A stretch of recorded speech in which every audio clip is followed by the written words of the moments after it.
আসসালামু আলাইকুম এভরিওয়ান, সবাই কেমন আছেন? আজকে আমি মূলো শাক রেসিপি নিয়ে এসেছি। প্রথমে দিয়ে দিব প্যানে সাদা তেল, তারপর দিয়ে দিব পরিমাণ মতো পেঁয়াজ এবং স্বাদ মতো কাঁচামরিচ। যে যেমন ঝাল খাবেন তেমন দিতে পারেন। হালকা ভাজা হয়ে গেলে দিয়ে দিব মূলো শাক। সিদ্ধ হওয়ার জন্য ঢাকনা দিয়ে দিব।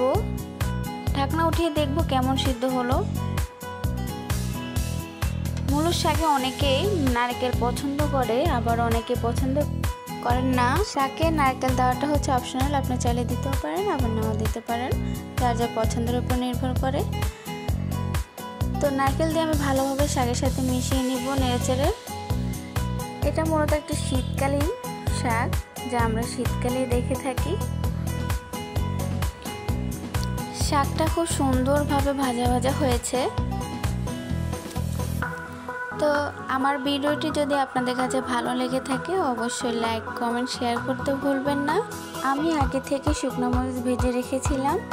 ভাজা শুকনো মরিচ শাকের উপরে দিয়ে সাজিয়ে নিয়েছি। কেমন হয়েছে কমেন্ট করে জানাবেন। ধন্যবাদ।